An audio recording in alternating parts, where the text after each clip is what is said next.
2026-এ দিদি ক্ষমা করবেন, আমি আপনার কথাও শুনবো না। আমরা দলের কর্মীরা আমরা আমাদের মতো চলবো। দিদির কথা আমরা 2 মাস শুনবো না। দিদি আমাদের ক্ষমা করবেন। মঞ্চে দাঁড়িয়ে বললাম, অন রেকর্ড বললাম, প্রেস আছেন, রেকর্ড করছেন, অন রেকর্ড বললাম। কারণ আমি মায়ের বদলা মায়ের বিশ্বাসী, মারকে বদলা মার। আমি এখানকার বিজেপির নেতাদের বলছি, চুরি ছিনতাই তো দূরের কথা, জ্যান্ত এই মাটিতে কবর দেবো, মাইক ধরে বলে গেলাম। আর সিপিএমই তো আজকে ড্রেস চেঞ্জ করে ভারতীয় জনতা পার্টি। আপনারা মিটিং করুন, মিছিল করুন, আমার কোনো বাধা নেই, কিন্তু বিহার ইউপি থেকে নেতা নিয়ে এসে বাংলার বুকে ষড়যন্ত্র করবেন, চক্রান্ত করবেন, আর বিহার ইউপিতে বাংলায় কথা বলার জন্য মারধর হবে। যেদিন মিটিং করবেন তার পরের দিন আপনার ঘর আমি দাঁড়িয়ে থেকে ভেঙে দেবো। আমি 2021-এ দিদি আমাদের বারণ করেছিলেন বলে আমি ছেড়ে দিয়েছিলাম। 2026-এ দিদি ক্ষমা করবেন, আমি আপনার কথাও শুনবো না। 2026-এ আমরা দলের কর্মীরা আমরা আমাদের মতো চলবো। দিদির কথা আমরা 2 মাস শুনবো না। দিদি আমাদের ক্ষমা করবেন। মঞ্চে দাঁড়িয়ে বললাম, অন রেকর্ড বললাম, প্রেস আছেন, রেকর্ড করছেন, অন রেকর্ড বললাম। তার কারণ বারের একটা সীমা আছে, নোংরামির একটা সীমা আছে। চোর ছাচ্চররা বিজেপি করবে, চুল্লু ব্যবসায়ীরা বিজেপি করবে, আর চুরি ছিনতাই তো দূরের কথা, জ্যান্ত এই মাটিতে কবর দেবো, মাইক ধরে বলে গেলাম। তার কারণ এটা চলতে পারেনি।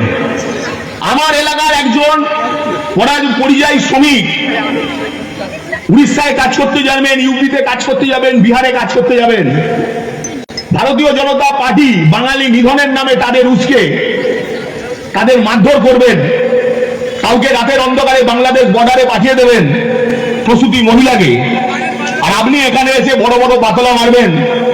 ভুলে যাবেন না, বাঙালিতে কিন্তু একজন জন্মেছিল, তার নাম নেতাজি সুভাষচন্দ্র বসু। এটা মাথায় রেখে এরপর থেকে বাংলায় আসবেন। এই বাংলায় কিন্তু বাবা যতীন জন্মগ্রহণ করেছিলেন, এই বাংলায় কিন্তু ক্ষুদিরাম বসু জন্মগ্রহণ করেছিলেন। এই বাংলা আর বসে বসে মার খাবে না, মার্কা বদলা মার আগামী দিন হবে। আমরা এখানে কোনো বিহারি ইউপির পরিযায়ী শ্রমিককে মারবো না, তার কারণ তাদের কোনো দোষ নেই। তারা রুটি রুজির জন্য কাজ করতে এসছে, আমরা ভারতীয় জনতা পার্টির মতো চামার নয়। কিন্তু যারা উস্কে ওখানে উস্কানি দিয়ে বাঙালিকে নিধন যজ্ঞ চালাচ্ছেন, আর তাদেরকে এখানকার কিছু বিজেপির ভুইফোড় নেতা ডেকে নিয়ে আসবেন। আগে ঘরশত্রু বিভীষণকে নিকাশ করব, তারপর বাকিটা বুঝবো। নিজেরা মিছিল মিটিং করুন, ভারতীয় জনতা পার্টির ঝান্ডা লাগিয়ে, আমার কিছু বলার নেই। আপনারা করতেই পারেন, গণতান্ত্রিক দেশে আপনার অধিকার এটা করার, আমি সেই অধিকারে হস্তক্ষেপ করবো না। কিন্তু যখন ইউপি বিহার থেকে নেতা নিয়ে এসে এখানে উত্তপ্ত করতে চাইবেন, আর সেটা আমার বাঙালি সেন্টিমেন্টের ব্যাপার, সেই বাঙালি সেন্টিমেন্ট থেকে যে উত্তর দেওয়ার আগামী দিন পেয়ে যাবেন। আমি আশা করবো আপনাদের শুভ বুদ্ধি জাগ্রত হবে, আপনাদের নেতাদের জাগ্রত হবে, আপনারাও ভালো থাকবেন, আর আমাদেরও মাথা ঠান্ডা রাখার সুযোগ করে দেবেন।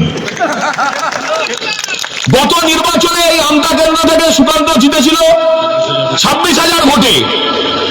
আপনারা যদি বিধানসভা কেন্দ্র থেকে 26,000 ভোটও কেটে নেন, সুকান্ত এই বিধানসভা কেন্দ্র থেকে 30,000-এর বেশি ভোটে আগামী নির্বাচনে জিতবে।